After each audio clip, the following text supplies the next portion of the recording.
드디어 시작입니다. 이곳에서 첫 삽을 뜨기까지 무려 8년의 시간이 걸렸습니다. 그 오랜 시간 동안 진실의 퍼즐을 찾기 위해 고군분투해온 한 남자. 있을 것이라고 보고 파야지. 그냥 뭐 없을 것이라고 파면 일을 하겠습니까? 수사 경력 29년 차 김정수 형사가 이곳에서 찾고자 하는 것은 누군가의 유골입니다. 교도소에서 자신이 살인을 저지르고도 잡히지 않는 사실을 자랑했다는 한 남자. 그와 함께 수영 생활을 한 정보원의 주선으로 김 형사가 만난 그 남자는 2010년 당시 46살의 이두홍이었습니다. 가방에서 한 2시간 이야기를 했어. 그러니까 그 이야기 내용이 3일만 시간 주세요. 3일만 시간 주면 내가 모든 거를 자수를 하고 형님한테 자수를 하겠습니다. 알고 보니 살인을 저지르고 수배 중이던 이두홍, 김 형사와의 짧은 만남 뒤 그는 이곳에서 경찰에 체포되고 말았습니다. 주점 여 종업원을 살해한 뒤 유기한 40대가 경찰에 붙잡혔습니다.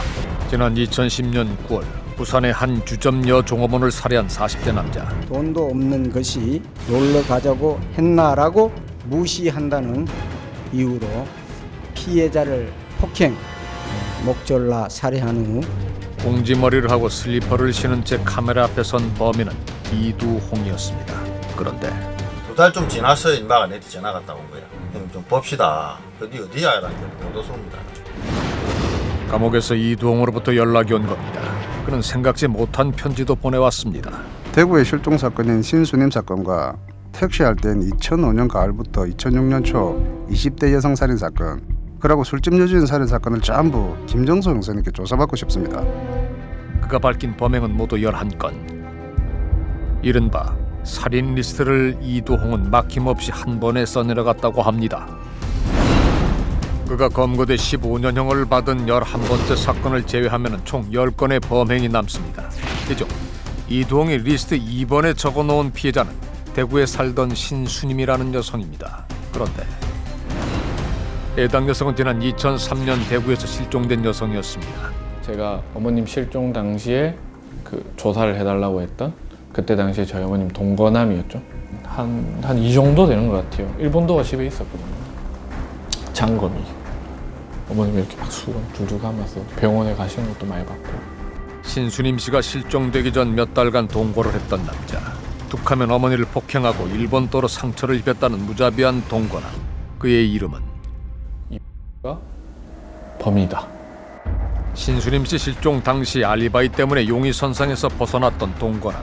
이두홍은 그로부터 7년 뒤 스스로 범행을 자백했던 겁니다.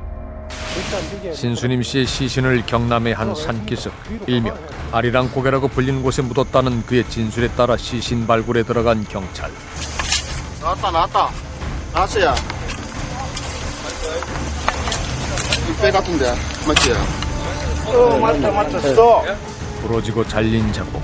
오랜 세월 누구도 모르게 아리랑 고기에 잠들어 있던 이의 이름은 DNA 대조 결과 신수님 씨로 밝혀졌습니다. 그런데 신수님 씨 사건이 재판으로 가게 되자 이두홍이 도려 태도를 바꿉니다. 신수님은 안 죽였어. 죽이지는 않았어.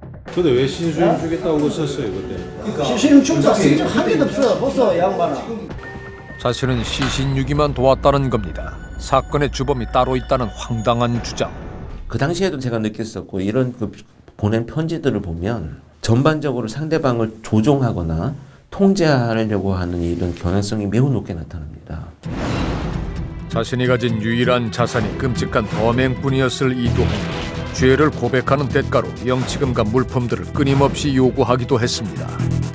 살인과 시신 유기 등으로 징역 15년을 선고받고 수감 생활을 하던 50대가 담당 형사에게 비슷한 범행을 저질렀다는 편지를 보냈다가 평생을 교도소에서 보내기도 했습니다. 신수님 씨를 살해했다는 주범의 존재가 거짓이며 그가 사건 당시 사건 현장 주변에 거주했던 사실을 김정수 형사가 증명해내면서 살인죄가 인정이 된 겁니다. 첫 번째 살인 고백 리스트를 쓴 이후에도 이두홍은 100통이 넘는 편지를 보내왔다고 합니다. 그런데 2017년 작년 11월 3일 날 건데 이게 보면은 또 자기가 또 이게 딱 리스트를 만들어 와 이렇게 범행 리스트를 이후 이뤄진 접견에서도 꽤나 신빙성 있는 진술을 했다고 합니다. 들었나? 같이 필요한 거 좀 내달라.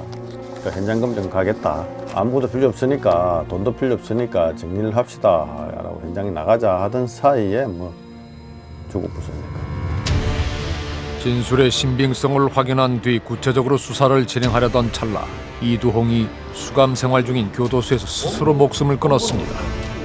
이두홍은 세상을 떠났고 그가 남긴 2개의 살인 리스트만이 남겨졌습니다. 누구도 묻지 않은 비밀, 괴정동 처음주점 사건을 처음 입에 올린 건 이두홍이었습니다. 처음주점 업주 차량 사실 있습니까?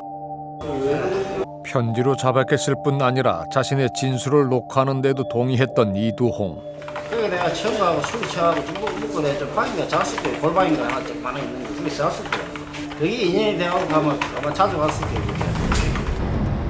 부산 괴정동 처음주점 사건은 지난 2003년 10월 발생했지만 아직까지 해결되지 않은 미제 사건입니다. 주점 여주인은 지하에 위치한 자신의 가게 안에서 숨진 채 발견이 됐습니다. 이동훈은 당시 주점 여주인과 자신이 사귀었던 사이였고 살인은 사소한 문제로 다툼 중 일어난 사고였다고 주장했습니다. 연락이 닿지 않자 가게로 찾아온 가족들에 의해 발견된 주점 여주인. 전화기 코드는 빠져 있었고 홀에 있던 텔레비전도 쓰러져 있습니다. 여주인은 가게 안쪽 골방 입구에 엎드린 자세로 숨져 있었습니다. 사인은 목졸림. 현장 모습으로 볼 때 범인과의 몸싸움 뒤 골방 쪽으로 도망친 처음주점 여주인을 범인이 뒤를 쫓아가 목졸라 살해한 것으로 추정이 됐습니다. 현장에는 이렇다 할 물증이 남지 않았습니다. 지문 10점이 채증됐지만 그중 범인의 것으로 보이는 것은 없었습니다. 사건을 풀 실마리가 전혀 없었던 건 아니었습니다. 처음주점 여주인을 살해한 것으로 추정되는 유령 용의자를 목격한 이가 있었습니다. 가게 앞으로 이제 가고 있었고 얘가 이제 뛰어나오고 바람을 너무 잡으러 오고 그래서 이제 내 차에 열린 태워가지고 빨리 오면 얘가 태워가 이제 도망가니까 나 쫓아오면 이제 돌을 던지지 나한테. 처음주점 여주인이 살해되기 며칠 전 우연히 목격했다는 광경. 주점 여주인이 다급하게 목격자의 차로 몸을 피했고 그 뒤를 한 남자가 쫓아왔다는 겁니다. 그의 직업 역시 택시기사였다고 합니다. 그런데 이 시기 이두홍은 탱크로리 운전을 하는 것으로 알려져 있었습니다. 너는 그 당시에 내가 야 네가 한 사람은 왜 범인이고 너는 그 당시에 땡크로리 하고 있었잖아. 이래 물어보니까 내가 땡크로리만 했겠어요. 택시도 했다 이라 지가. 탱크로리를 운전하면서 일이 없을 땐 일명 스페어 기사로 택시를 몰았다는 겁니다. 택시 회사에 정식으로 등록돼 있지 않아 당시 수사팀에서 이두홍을 특정하지 못했을 가능성이 있습니다. 이 사람 말만 믿고 사건 시작했으니까 기록을 먼저 보여줄 수는 없잖아요. 네가 먼저 얘기해봐라. 그래서 내가 이렇게 어디에 있는 어느 장소에 가서 어떻게 죽였다. 그것까지 묘사가 되는 거예요. 사건의 자료를 전혀 보여주지 않은 상태에서도 처음 주점의 내부 모습을 꽤나 정확하게 기억하고 있었다는 이두홍. 하지만 자백 말고는 그를 범인으로 특정할 만한 단서가 현장에 없었습니다. DNA나 지문 같은 물증 말입니다. 그런데 30분 정도 정신 차리고 다 닦고 나오고 이 세 개가 전부 다 없으니까 지문이. 왜 지문이 없죠? 자동차 배터리로 자기가 지졌대요. 지문 없애려고. 실제 그가 수사 자료에 남긴 기장을 보면 가운데 부분이 심하게 일그러진 형태입니다. 사건 현장에서 발견됐던 10점의 지문, 그중 대조가 불가능했던 2점의 지문이 이두홍의 것은 아니었을까? 그가 진짜 범인임을 확인해줄 지문 같은 물증은 현장에 남지 않았지만 사실 또 다른 형태의 지문이 그곳에 남았습니다. 바로 시신에 남은 흔적입니다. 처음주점 여주인의 사인은 부검 결과 경부압박 질식사로 확인이 됐습니다. 발견 당시 피해자의 목에는 선풍기 전선과 전화기 수화기 선이 감겨져 있었습니다.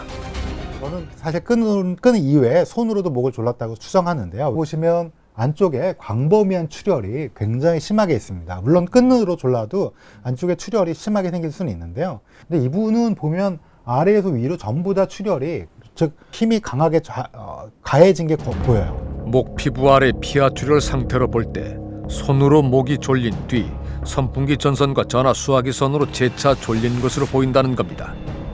법의학자만이 읽어낼 수 있는 2번의 목졸림 흔적, 그것을 아는 이가 또 있었습니다. 일수하다 넘어졌지? 그런 걸 내가 보고 좋았는데 모르겠어. 그 당시 약간 시절에 하나 벌써 보면 그 맥주 박스가 뭐 있는데 그뭐 깍두가리가 있길래 나하고 한번 더 좋아한다고 그랬었대요. 시신의 이제 상태가 가 얘기했던 그 주장과 일치하기 때문에 이 사건은 2003년도 당시에 실제로 일어났던 사건일 가능성이 굉장히 높아 보인다, 그런 생각은 들죠. 두 차례 작성된 이동의 진술 조서를 살펴본 전문가는 그의 주장이 꽤나 신빙성 있다고 평가합니다. 그러니까 주점 사건은 조서가 굉장히 디테일해요. 그리고 일관성이 쭉 있고요. 물리적 공간에 대한 진술 특성은 계속 유지되거든요. 이런 것들은 머릿속에 그 물리적 공간에 대한 일종의 사파적 기억이 없는 사람은 꾸며내기가 일단 어려워요. 그 노래 주점이 지금 밖에 있어요. 처음 주점 여주인이 살해되기 직전 함께 있던 남성을 목격한 이를 찾은 겁니다. 사건 당시 처음 주점 인근에서 노래방을 운영했던 목격자는 그 남자의 얼굴을 기억하고 있었습니다. 그때 노래방 할 시에는 5시 오고 5시 마치는 그게 한 3시쯤 됐어. 흘려흘려 내가 들어오고. 그래 좀 놀다가 이따가 한 30분인가 1시간 안 있었을게야. 우리 마치 간다 어쩌고라니까. 그날 마지막 손님이었다는 처음 주점 여주인과 그 남자. 그의 이름은 몰라도 남자의 얼굴을 노래방 주인이 지금도 기억하는 건 그가 말썽 많은 단골 손님이었기 때문이라고 합니다. 이 얼굴 기억하십니까? 알지. 이분 맞아요? 네. 그 남자는 이두홍이었습니다. 지난해 이두홍과 노래방 주인을 대질해 범행 사실을 마지막으로 확인하려던 찰나 이두홍은 스스로 생을 마감해버렸습니다.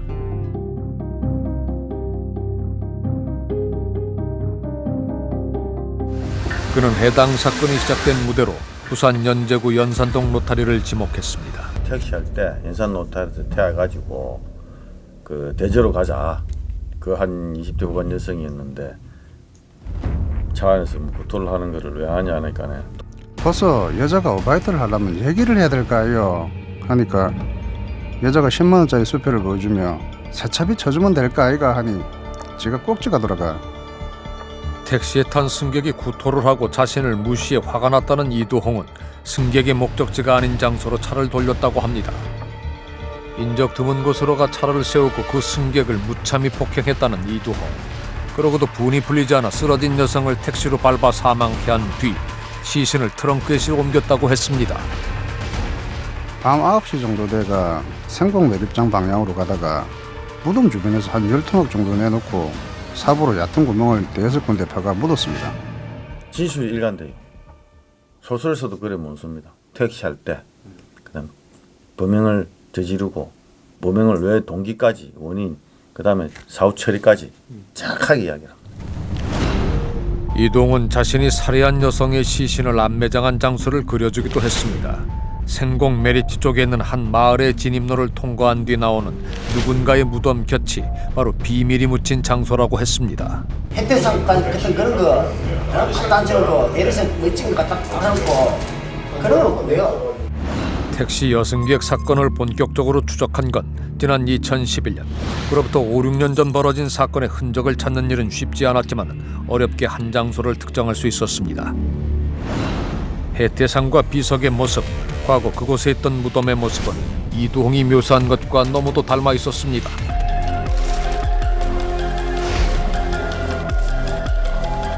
대화를 할 때도 그 사람은 굉장히 즐기면서 해요. 지금 흥분돼 있어요, 몸이. 그거는 뭐냐면 되게 재밌는 거예요. 장소에 혼란을 주려고 한 거 아닌가, 진술을. 자신이 저지른 살인사건을 두고 게임을 즐기듯 행동한 이두홍. 전문가는 이두홍이 피해자에게 죄책감을 느끼지 않기 때문이라고 했습니다. 그것은 인간관계의 갈등 때문이 아닌 충동적으로 벌인 범행이어서라고 합니다. 이 사람 전과를 보면 도로교통법, 교통사고 처리 특례법, 폭력, 향토의 비거소치법 이런 그 기본적인 사회 질서를 지키지 않아서 생기는 이런 범죄들의 전과가 굉장히 많습니다. 애초에 기본적으로 사회가 갖고 있는 기본 질서를 무시한다는 의미를 갖고 있기 때문에 아주 반사회적인 성향을 갖고 있던 것으로 이제 표현이 되고 있습니다. 상식과 질서를 무시하는 성향 때문에 저지른 다양한 범죄. 충동적이고 폭력적인 그는 죄 없는 승객을 살해해놓고 반성은커녕 그것을 이용해 김정수 형사와 게임을 즐긴 겁니다. 이두홍의 수수께끼, 그 답을 풀 단서는 이제 없는 걸까? 다행히 한 가지의 단서가 남아 있습니다. 바로 그날 이두홍의 택시에 올랐던 손님의 행선지입니다. 그곳은 대저동. 이두홍이 택시를 하던 시기 대저동에 거주하다 사라진 여성을 역추적해보는 것도 방법입니다. 이두홍은 피해 여성의 나이대를 20대 후반에서 30대 초반으로 기억하고 있습니다. 머리가 길고 보통 키에 보통 체격이었다는 피해자. 여자의 주소지가 돼가 있는 가출인 여자 20대 후반 한 사람이 나왔어요 그때. 지난 2005년 부산 광역시 강서구 대저동에서 거주하다가 실종된 여성이 한 명 있었던 겁니다. 이동은 범행 시기를 2005년 혹은 2006년으로 기억합니다. 실종 당시 만 29이었던 해당 여성은 키 160cm에 몸무게 50kg으로 보통 체격입니다. 그리고 머리가 깁니다. 상당 부분 이동이 말한 피해자 정보와 일치하는 이 여성은 1976년생 이희순 씨입니다. 교도소 있을 때 이제 미제팀이 있으니까 그 수사를 또 계속 해야 되니까 사진을 들고 들어갔지. 또 우리 같은 직원하고 일하는 직원하고 맞다 그래요. 맞다 그러고. 이순 씨와 비슷한 외모의 사람들 사진을 여러 장 준비한 뒤 이두홍에게 보여줬더니 그가 살해한 피해자로 이순 씨를 지목한 겁니다. 한치의 망설임도 없었다고 합니다. 이순 씨를 찾을 수 있는 단서는 이제 더 이상 남지 않은 걸까? 그런데 대부분 연쇄살인범들은 사체를 묻을 때 묻은 데 갖다 묻어요. 대부분 그 가까운 데다가. 또 뭐 대표적인 게 유영철도 그랬고.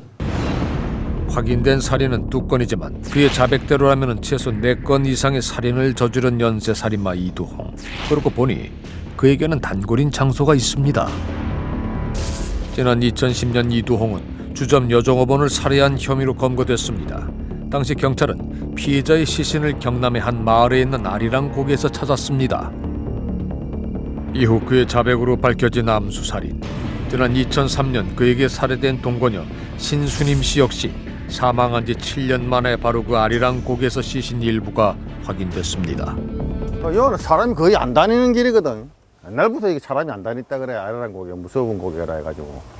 이 동네를 아는 사람이어야만 여기 위치를 좀 알겠네요. 그렇지. 인적 드문 아리랑 고개를 안매장 장소로 선택한 이유, 이곳이 이두홍에게 익숙한 장소였기 때문으로 보입니다. 아리랑 고개엔 그의 부모님 무덤이 자리해 있습니다. 여전히 그의 가족 소유인 선산. 부모님 무덤에서 채 5분도 걸리지 않는 장소에 이두홍은 과거 동거녀였던 신수님 씨의 시신을 유기했습니다. 파나자, 가보자. 가보자. 여전히 그 흔적이 남아 있습니다. 2003년 살해한 동거녀와 2010년 살해한 주점 여종업원의 시신을 이곳에 유기한 이두홍. 그렇다면 그 중간 지점인 2005년에 살해한 이순 씨의 시신 역시 아리랑 고개에 안매장한 것은 아닐까? 저희들 분석할 때 보면 매장 장소가 뭐 중구난방으로 떨어져 있진 않거든요. 그러니까 이 사람은 그 매장하기 위해서 뭐 다른 장소를 물색한다든지 돌아다닌다든지 이런 성향이 아니기 때문에 그 지역이나 장소가 가장 유력하다고 봐야 되겠죠.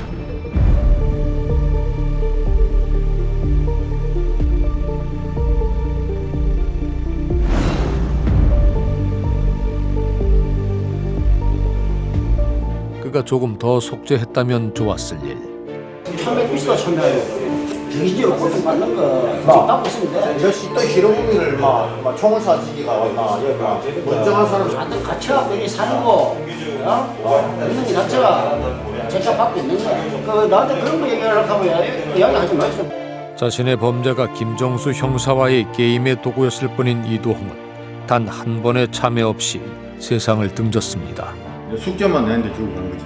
이제 이 숙제를 내가 어떻게 풀어야 될지 모르겠어. 고약하기 어렵네 숙제 같은. 그것도 뭐 해야지. 그게 형사 아니겠나? 하는 만큼 해봐야지.